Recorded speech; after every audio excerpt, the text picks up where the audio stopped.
उरुळी कांचन जिल्हा परिषद गटात भारतीय जनता पक्षानं पूर्ण ताकदीने निवडणुकीत उतरण्याची तयारी केली असून पक्ष सर्वसामान्य आणि निष्ठावान कार्यकर्त्यांना संधी देण्याच्या भूमिकेवर ठाम आहे। या गटात इच्छुक उमेदवार म्हणून जीवन शिंदे आणि शंकर बडेकर यांची नावे चर्चेत होती। मात्र शंकर बडेकर यांच्या मोठ्या समर्थक गटानं भाजपमध्ये प्रवेश केल्यामुळे पक्षानं त्यांना अधिकृत उमेदवारी जाहीर केली आहे। त्यामुळे त्यांचा विजय सुखकर होईल असा विश्वास भाजपचे हवेली तालुकाध्यक्ष गणेश चौधरी यांनी व्यक्त केला। उरुळी कांचनच्या राजकारणात सध्या मोठी खळबळ वाढली। विषय आहे जिल्हा परिषद निवडणुकीच्या उमेदवारीचा।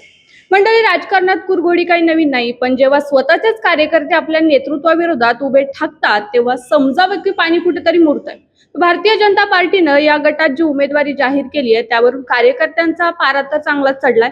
चुकीची आणि परस्पर विरोधी उमेदवारी असा शिक्का मारत आता कार्यकर्त्यांनी थेट युद्धाची घोषणा केली। त्या संदर्भातच बातचीत करण्यासाठी माझ्यासोबत आहेत भाजप तालुकाध्यक्ष गणेश चौधरी। नमस्कार, तुमचं पुणे प्राईम न्यूज मध्ये। नमस्कार। काय सांगाल, सध्या निवडणुकीचं वार आहे, काय म्हणजे कार्यकर्त्यांमध्ये जो संभ्रम तयार झाला त्या संदर्भात काय सांगाल?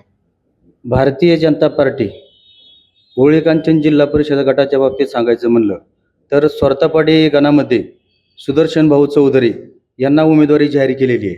सुदर्शन भाऊच्या बाबतीमध्ये सांगायचं म्हणलं तर एक स्वरतापाडीचे एक आदर्श सरपंच म्हणून काम केलं, युवा मोर्चामध्ये चांगलं काम केलं आणि आज बाजार कमिटी शेतकऱ्यांचे विविध चांगले प्रश्न सोडवण्याचा ते प्रयत्न करीत आहे। म्हणून अनेक 12-13 वर्षापासून त्या ठिकाणी प्रामाणिक काम करीत आहे आणि भारतीय जनता पार्टीने त्याची दखल घेत आणि विनिंग बेसचा दखल घेत सुदर्शन भाऊ चौधरी यांना उमेदवारी दाखल केलेली आहे।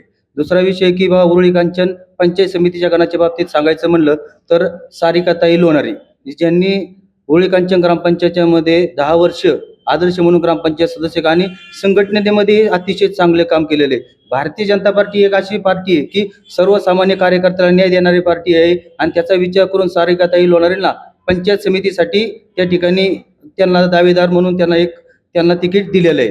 आणि सर्वात आज जी खळबळ तुम्ही आता जे विषय मांडलेला होता किंवा उरुळी कांचन जिल्हा परिषदेच्या गटाच्या बाबतीमध्ये, तर जिल्हा परिषद गटाच्या बाबतीमध्ये जीवन शिंदे सरांना या ठिकाणी उमेदवारी देण्यात आलेली होती, परंतु आपल्याला सर्वांनाच माहिती आहे की विनिंग बेस हा फार महत्त्वाचा असतो आणि त्या याने की शंकररावजी बडेकर यांचा उरुळी कांचनचा एका मोठा गट जर काय आपल्याकडे भारतीय जनता पार्टीमध्ये येत असेल आणि येणाऱ्या काळामध्ये जर भारतीय जनता पार्टी जर काय अधिक सक्षम होत असेल तर त्या बेसवर त्यांना द्यायला सगळ्यात महत्त्वाचं दुसरी गोष्ट सांगावीशी वाटते की बा श्रीकांतजी कांचन असतील, त्याचबरोबर अजिंक्यदादा कांचन असतील, जीवन शिंदे सर असतील, त्याचबरोबर पूजाताई सनज असन, अतिशय चांगल्या पद्धतीने त्यांनी भारतीय जनता पार्टीचं काम केलेलं आहे आणि या कार्यकर्त्याच्या मागे भारतीय जनता पार्टी 100% राहणार आहे।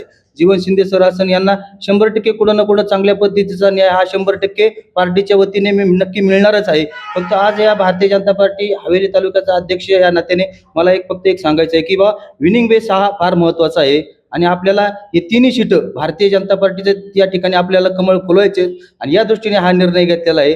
तर सर्वांना या ठिकाणी की एक गैरसमज पसरू नये आणि सर्वात महत्त्वाचं म्हणजे की सर्वांनी एक भारतीय जनता पार्टीच्या माध्यमातून आपण सर्वांनीच या तिन्ही उमेदवारांना प्रचंड अशा मताने विजयी करावं असे मी या सर्वांनाच या ठिकाणी आवाहन करतो।